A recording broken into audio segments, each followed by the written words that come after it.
Halo teman-teman sekalian, perkenalkan saya Desi Rutartati Nadia. Saya dari Pendidikan Sejarah Fakultas Ilmu Sosial. Saya dari kelas D reguler 2022. Di sini saya akan menyampaikan CBR saya kepada teman-teman saya mengenai India bangkitnya raksasa baru di Asia. Nah, sebelum saya menyampaikan CBR saya, terlebih dahulu teman-teman sebelum saya menyampaikan hasil CBR saya, terlebih dahulu teman-teman saya memperkenalkan diri mereka. Perkenalkan, nama saya Ansa. Perkenalkan, nama saya Berbicara Istanbul. Nah, di sini saya akan menceritakan bagaimana India bangkitnya raksasa baru di Asia. Nah, jika kita menyebut India, mungkin paling pertama kita ingat adalah film-film di Indonesia dengan judul Bollywood. Terletak di tengah kota Mumbai. Namun kehidupan di kota tersebut, India tersebut sama sekali bertolak belakang dengan suasana film India yang selalu syarat tarian dan nyanyian bagaikan dunia mimpi. Film India dulu memang begitu populer di Indonesia. Film-film India mempunyai ciri khas yaitu panjangnya durasi film dikarenakan di dalam film-film India terdapat nyanyian dan lagu-lagu. Buku-buku India bangkitnya raksasa baru Asia Selatan, calon pemain utama dunia di era globalisasi ini membahas India kini telah berubah. Buku ini sedikit banyak menceritakan kepada bagaimana India bangkit dari semula yang negara-negara biasa-biasa saja menjadi negara yang dibutuhkan dalam kancah perekonomian di Asia dan dunia.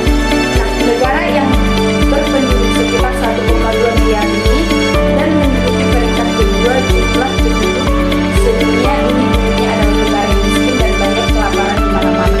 Namun India sekarang ini berubah menjadi negara yang pertumbuhan ekonomi yang tinggi dan bersama dengan China diperkirakan akan mampu menyaingi negara-negara maju di masa mendatang. Kemajuan ekonomi di India utamanya ditopang oleh kemajuan dalam bidang teknologi informasi. India memiliki sumber daya manusia yang melimpah dalam bidang ini, ditambah dengan upah tenaga kerja yang lebih murah dibandingkan dengan negara-negara lainnya. Tak heran jika kemudian banyak perusahaan multinasional atau MNCs yang bergerak dalam bidang teknologi informasi mengintensifikasikan modalnya di India. Bangalore sekarang bernama Bangalore dan Hyderabad merupakan dua kota yang memiliki perkembangan yang paling cepat dalam bidang teknologi informasi, sehingga disebut lembah silikon dari India atau Silicon Valley of India. Sektor lain yang memicu pertumbuhan ekonomi di India adalah industri otomotif atau TVS dan Bajaj, merupakan dua merek kendaraan yang bermotor dari India yang sudah memasuki pasar Indonesia, termasuk dari dunia ekonomi. Kemajuan yang dicapai India tidak terlepas dari liberalisasi ekonomi yang diberlakukan tahun 1991 pada masa Perdana Menteri E.F. Narasimha Rao dan Menteri Keuangan Manmohan Singh. Liberasi ini mengakhiri monopoli negara di banyak sektor dan mengizinkan investor asing mengeksekusi bisnis domestik. Faktor lain yang juga berperan penting dalam kemajuan India adalah sektor perguruan tinggi India yang terkenal akan kualitasnya di bidang teknologi adalah Indian Institute of Indian atau IIT. Industri Institute of Science All India. Selain mengupas sisi positif dari kemajuan yang dicapai India, buku ini juga menghadirkan sisi gelap yang saat ini masih dialami India, seperti dampak polusi yang diakibatkan oleh limbah industri elektronik, kesenjangan antar daerah selatan dan utara, dan tingkat kekerasan yang masih tinggi, serta masalah klasik yaitu masih banyaknya warga miskin khususnya di daerah-daerah pedesaan. Nah, setelah teman-teman saya mendengarkan saya mendeskripsikan CBR saya, apakah ada yang ditanya atau penasaran tentang CBR saya? Oke, saya ingin bertanya, mengapa kemajuan India tidak lepas dari liberalisasi ekonomi yang diperlakukan tahun 1991? Coba Anda jawab. Nah, setelah saya membaca dari CBR saya atau buku dari yang diberikan oleh dosen saya, liberasi ekonomi di India adalah upaya yang dilancarkan pada tahun 1991 untuk membuat ekonomi India lebih berorientasi terhadap pasar dan memperbesar peran sektor swasta dan penanganan modal asing. Bagaimana? Terima kasih atas jawabannya.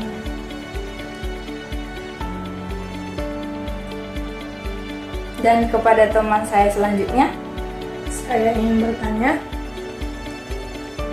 bagaimana perubahan India dari negara yang biasa-biasa saja menjadi negara yang diperhitungkan dalam kancah perekonomian Asia dan dunia?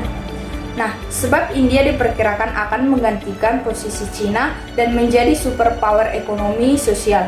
Selain fenomena pertumbuhan ekonomi yang berhasil menyaingi Cina pada tahun 2015, terdapat 3 alasan lainnya yang menyebabkan India patut untuk diperhitungkan dalam perekonomian global. Bagaimana teman saya? Baik, terima kasih atas jawabannya. Oke, di sini saya juga akan menjelaskan bahwa India itu merupakan negara yang menghasilkan film Bollywood yang mengapa India itu memiliki film-film yang durasinya itu panjang, karena India itu kalau membuat film itu mereka memanjangkan durasi dikarenakan dalam film India itu terdapat nyanyian dan lagu-lagu. Nah, seperti Bollywood itu dalam satu film itu kadang terdapat 5 lagu dan jenis-jenis tarian yang mereka peragakan itu berbeda-beda dalam setiap film. Nah, jika kita menyebut India, mungkin yang pertama kita ingat memang film-film India yang begitu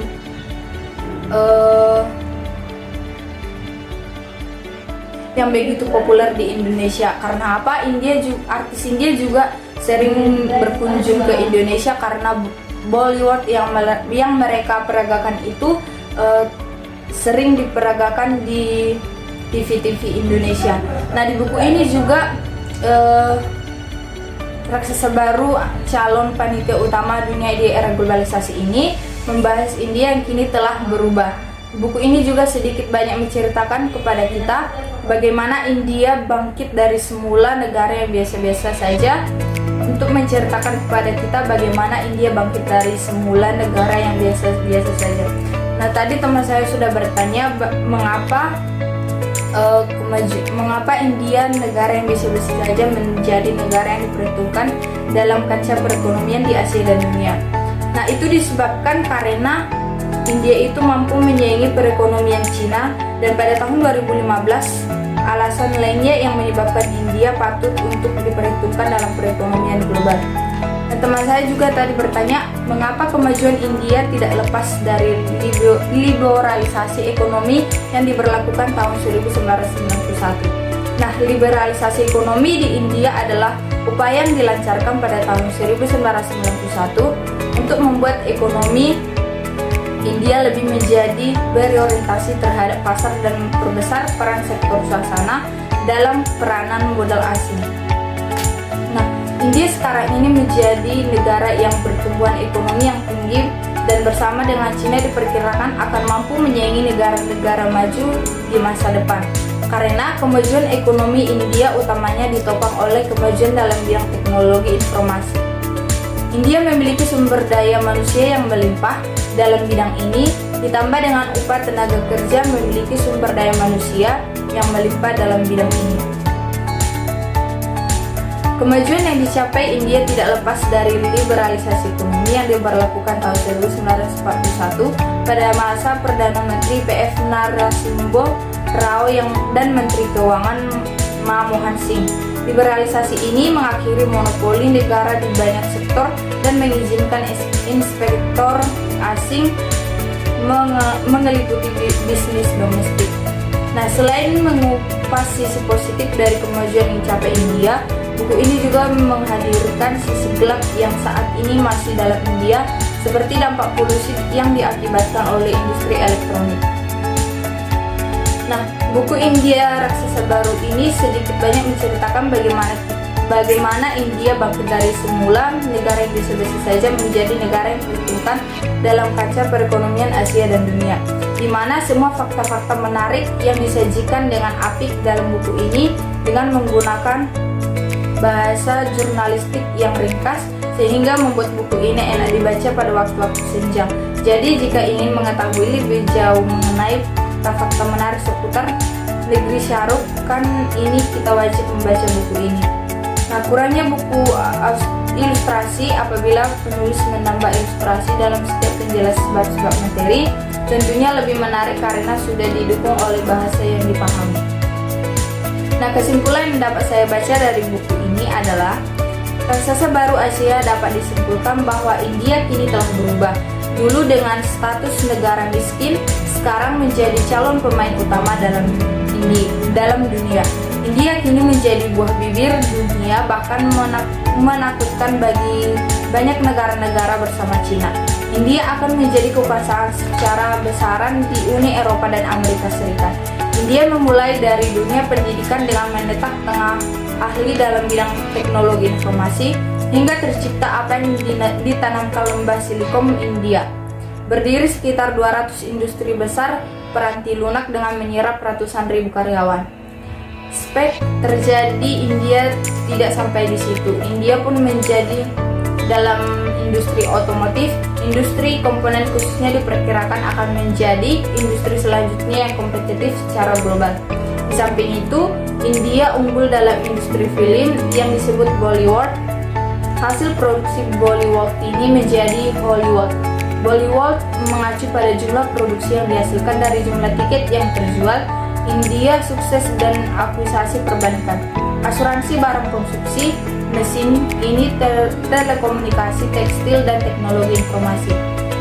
India pun kini bersinar dalam bidang farmasi dan unggul dalam bidang bisnis layanan jasa. Itulah India, negara yang kelaparan menjadi kelimpahan, dari permakluman menjadi bermartabat, sehingga setiap tahun India selalu menambah barisan jutawan yang sangat cepat dibandingkan dengan negara lain.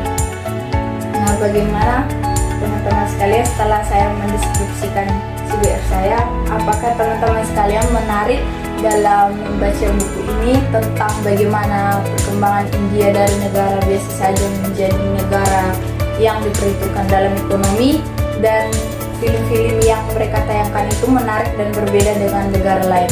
Apakah teman-teman saya dapat mengerti apa yang saya sampaikan? Sejauh ini kami sangat mengerti. Baik, terima kasih teman-teman atas waktu dan waktu teman-teman sekalian untuk mendengarkan kami mendiskusikan hasil CBR saya. Nah, salah dan kurangnya perkataan kami mohon dimaafkan. Terima kasih. See you.